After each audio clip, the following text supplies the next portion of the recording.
On ne vous a pas tout pris d'un coup. On ne vous a pas regardé dans les yeux et arraché ce que vous aviez. Non. On vous a demandé une petite chose. Anodine. Raisonnable. Et vous avez dit oui, puis une autre.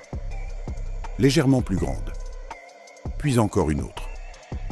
Et un matin, à un matin précis, vous vous êtes réveillé et vous avez réalisé que vous n'étiez plus où vous aviez décidé d'être. Pas de votre plein gré. Pas vraiment. Bienvenue dans la technique du salami. Une mécanique de manipulation froide, calculée, utilisée dans les négociations politiques, les relations toxiques, les salles de réunion et peut-être, en ce moment même, dans votre vie. Aujourd'hui, nous la disséquons. Tranche par tranche. L'expression technique du salami, ou salami slicing en anglais, est attribuée à Matyás Rákosi, Premier ministre hongrois dans les années 1940. Homme politique, stratège et manipulateur cliniquement accompli. Sa méthode, ne jamais attaquer l'opposition frontalement. Ne jamais déclencher une confrontation totale, mais la découper. L'affaiblir par fines tranches successives, jusqu'à ce qu'il ne reste rien. Rákosi appelait lui-même cette méthode sa politique du salami. Il avait compris quelque chose de fondamental sur le cerveau humain. Quelque chose que la psychologie cognitive confirmera des décennies plus tard. Notre cerveau est biologiquement incapable d'évaluer correctement l'accumulation progressive. Nous sommes câblés pour réagir au choc, pas à l'érosion lente. C'est ce qu'on appelle la Boiling Frog Syndrome, le syndrome de la grenouille ébouillantée. Plongez une grenouille dans de l'eau bouillante, elle saute immédiatement. Chauffez l'eau progressivement, elle reste. Elle s'adapte. Elle ne détecte jamais le seuil de danger. Vous êtes cette grenouille. Chaque tranche de salami est un degré de plus. Imperceptible, tolérable, jusqu'au point de non-retour. Des chercheurs en psychologie sociale ont documenté ce mécanisme sous le terme de incrémentalisme. L'escalade graduelle des demandes. Des travaux proches du principe de la porte au nez, du pied dans la porte. Mais la technique du salami va plus loin. Elle ne cherche pas juste un oui. Elle cherche à redéfinir entièrement votre territoire de consentement. Comment fonctionne-t-elle exactement? Voici la décomposition clinique. Étape 1, le découpage invisible. Le manipulateur identifie une cible globale, une ressource, une décision, un espace de pouvoir. Il ne la formule jamais en entier. Il la découpe mentalement en tranches si fines que chacune, prise isolément, semble insignifiante. Une faveur, un arrangement, injuste cette fois. Étape 2, l'ancrage de la normalité. La première tranche est toujours la plus douce. Elle crée un précédent. Vous avez déjà dit oui une fois. Ce précédent devient une nouvelle ligne de base. Votre cerveau recalibre ce qui est normal, raisonnable, acceptable. Étape 3, l'escalade calculée. Chaque nouvelle demande s'appuie sur la précédente. Le manipulateur ne fait jamais un saut. Il monte une marche à la fois.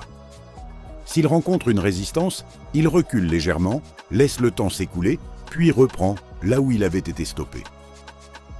La patience est son arme principale. Étape 4, l'inversion de la charge. À mi-parcours, quelque chose de remarquable se produit. La victime commence à justifier elle-même les concessions passées. Elle dit « J'ai déjà accepté les autres étapes, alors pourquoi pas celle-ci » Le manipulateur n'a plus besoin de convaincre, la cible se convainc seule. C'est l'effet d'engagement et de cohérence décrit par Cialdini. Nous voulons être cohérents avec nos actions passées. Le manipulateur exploite cette tendance avec une précision chirurgicale. Étape 5, la capture totale. La cible ne sait plus où elle se trouve. Le territoire a changé si progressivement qu'elle ne peut plus identifier le moment exact où elle a perdu le contrôle.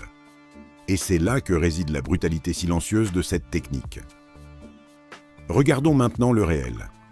En milieu professionnel. Votre manager vous demande de juste jeter un œil sur un dossier un soir. Pas de surmenage. Une fois. Puis deux.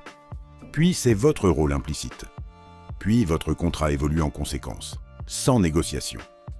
Vous n'avez jamais dit oui à tout, mais vous n'avez jamais dit non à chaque tranche. En couple, Un partenaire toxique commence par des remarques légères sur vos sorties, puis sur vos amis, puis sur vos tenues, puis sur vos dépenses. Chaque restriction semble isolée, justifiable. L'ensemble est une cage construite tranche par tranche.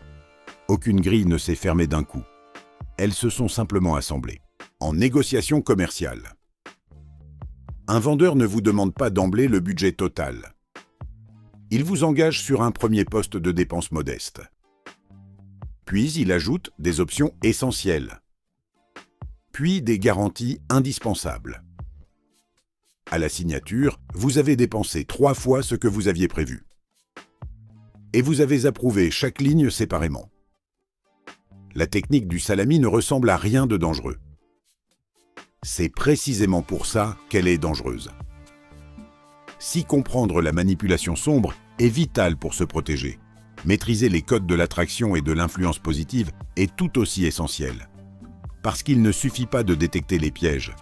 Il faut aussi savoir construire des relations où vous êtes en position de force, non par domination, mais par clarté de qui vous êtes et ce que vous transmettez. Mon e-book. Les chuchotements du désir est construit pour ça. Pas pour manipuler. Pour comprendre la psychologie de l'attraction et reprendre le contrôle de votre propre influence. Ce que vous dégagez, comment vous communiquez sans le savoir, pourquoi certaines personnes exercent un magnétisme naturel et comment vous pouvez développer le vôtre authentiquement.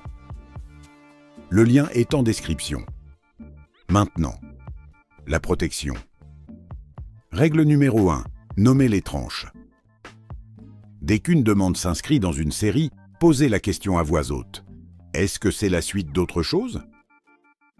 Rendre le processus visible le neutralise instantanément. Règle numéro 2. Évaluez l'ensemble, jamais la tranche isolée.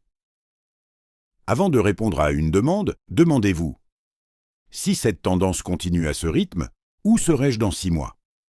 C'est votre capteur d'escalade. Règle numéro 3. Rompre la cohérence forcée. Rappelez-vous, avoir dit oui hier ne vous oblige pas à dire oui aujourd'hui. La cohérence est une valeur, mais utilisée contre vous, elle devient une chaîne. Vous avez le droit de recalibrer. La technique du salami repose sur votre inattention. Votre arme, c'est votre lucidité. Il découpe. Vous voyez le salami entier. Psychologie perspicace, décodée pour protéger.